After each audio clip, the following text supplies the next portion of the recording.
बिस्मिल्लाहिर्रहमानिर्रहीम। नाज़रीन, आज हमारे अवामी बैठक में हमारे पास हैं आज के स्पेशल मेहमान मामले खसूसी वज़ीर आला पंजाब जनाब Chaudhary Tariq Majid sahab. Welcome to the show.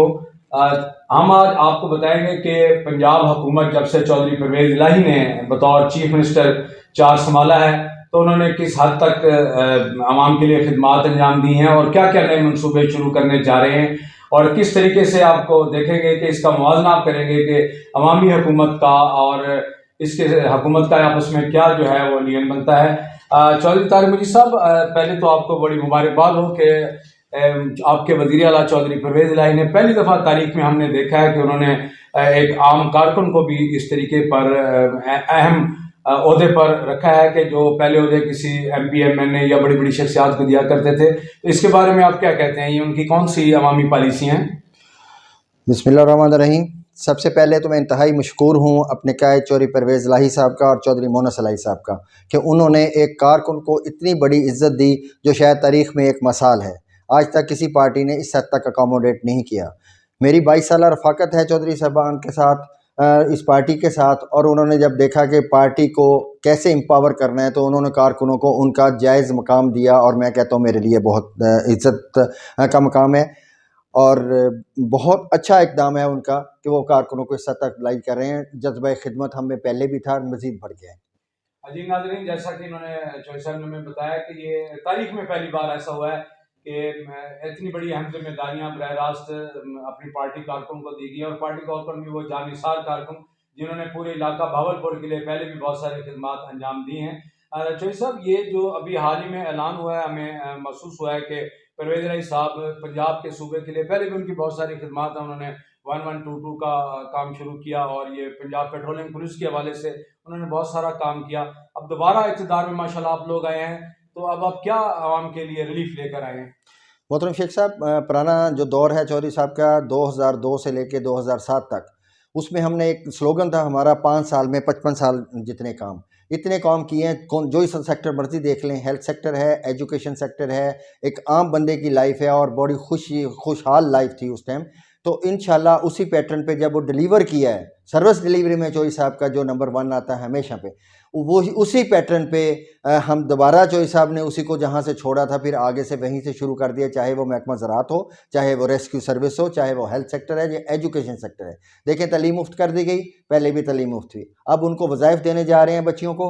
Rescue में नई सर्विस का उन्होंने जो मोटर बाइक सर्विस का भी बाकायदा तौर पर आगाज़ कर दिया और हर रेस्क्यू सेंटर में वो पहुँचा दी गई हैं बाइक्स और उसमें बाकायदा तौर पर काम शुरू हो चुका है।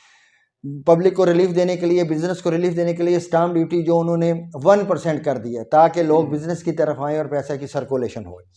उसके बाद डिसेबल्स के लिए उन्होंने एक बड़ा काम किया है। डिसेबल्स के लिए कि पहले डिसेबल्स को धक्के खाने पड़ते हैं अपना सर्टिफिकेट लेने के लिए, अब वो एक टच में अपना सर्टिफिकेट हासिल कर सकते हैं कि ऑनलाइन घर बैठे आप अप्लाई कर सकते हैं और आपका डिसेबल सर्टिफिकेट आपको आपकी घर की दहलीज पे ऑनलाइन मिलेगा।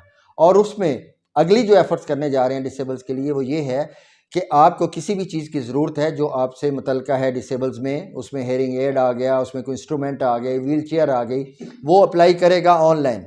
जब वो ऑनलाइन अप्लाई करेगा तो उसको वहीं से डायरेक्ट कर दिया जाएगा और वो उसको डायरेक्ट कर दिया जाएगा और उसको वो चीज़ बंदे को वो भी घर बैठे मिलेगी। ये बहुत बड़ी अचीवमेंट है। इसके अलावा जो उन्होंने जो हेल्थ कार्ड में था उसमें उनकी इम्प्रूवमेंट ये आई है कि हेल्थ कार्ड में उन्होंने कैंसर को भी शामिल कर दिया, अब लीवर के ऑपरेशन को भी शामिल कर दिया जो कि पहले नहीं था। तो इस तरह उनका मेन फोकस है और हमें भी जो हदायत है पार्टी की बेहतरी के साथ साथ सर्विस डिलीवरी को बेहतर बनाना है।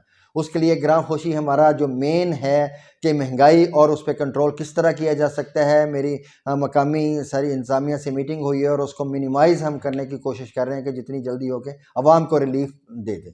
जी चौधरी साहब, जैसे आपने बताया कि बहुत सारे रिलीफ की आपने ऐलान किए हैं जो बल्कि हुकूमत कर रही है, तो इसमें जो राशन कार्ड के हवाले से भी अभी रिसेंटली है वज़ीर आला पंजाब साहब ने हुक्म किया है और मेरे ख्याल में वो भी शुरू हो रहा है। तो अब मैं आपसे बात करूँगा हमारे ज़िला भावलपुर के हवाले से। अभी आपकी हमने देखा है मीडिया पर कि कमिश्नर भावलपुर डिवीज़न से भी आपकी मुलाकात हुई है, तो उस मुलाकात के एजेंडे पर आवाम को क्या आपने रिलीफ के लिए उन्हें हदायत दी हैं या वज़ीर आला पंजाब की जानिब से उन्हें क्या पैगाम आपने पूछा है? सर मेन जो है हदायत मुझे मेरे कायद चौधरी परवेज़ इलाही साहब चौधरी मोहन साहब की तरफ से है, यही है कि सर्विस डिलीवरी को बेहतर बनाया जाए।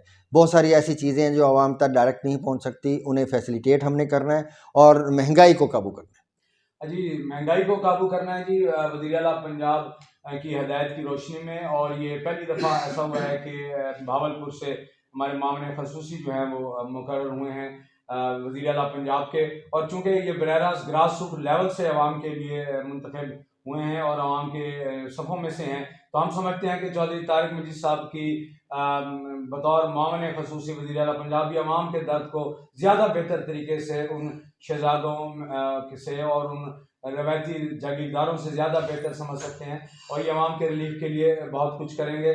तो आखिर में चौधरी साहब, आप हमें थोड़ा सा अपने पैगाम क्या देना चाहेंगे वज़ीर आला पंजाब की मामन की हैसियत से, और उसके आखिर में हमें थोड़ा सा ये भी बताइएगा कि ज़िला भावलपुर और ख़ुसूसन पंजाब में पार्टी की क़यादत के हवाले से कुछ मगोइयाँ पैदा हो रही हैं, कुछ इख्तलाफात की बातें भी हैं, और उनको भी हमें थोड़ा सा डिफ़ाइन करेंगे आप?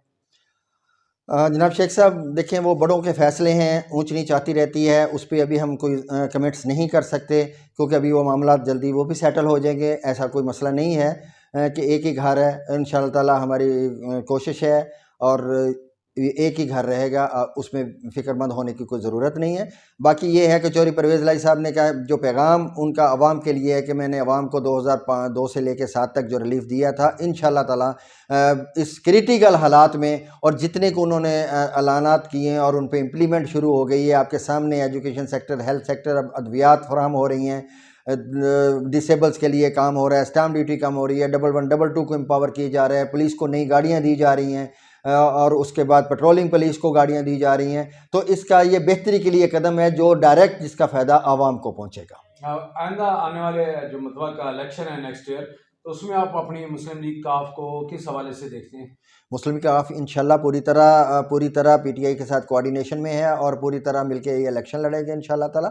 और मैक्सिमम सीटों पे इनकी कोऑर्डिनेशन होगी क्योंकि हर ज़िले में अब आवाज़ उठाई जा रही है, काफ लीग स्ट्रेंथनिंग है और जैसे फिर लीडर्स ने बैठ के फैसला किया सीट एडजस्टमेंट के तहत इंशाल्लाह। जी नाज़रीन, ये थे चौधरी तारिक मजीद साहब, मामून वज़ीर आला पंजाब, और इन्होंने जिस तरीके से अभी डिफ़ाइन किया अपनी गवर्नमेंट के प्रोजेक्ट्स को, तो इसमें कोई शक व शुबा नहीं है कि परवेज़ इलाही के साबका दौर को अगर हम देखें तो एक खुशहाली का दौर था और एक अवाम की सर्विस डिलीवरी का दौर था, और अब इस हुकूमत में दोबारा हम सोच रहे हैं कि ऐसा ही दोबारा होगा।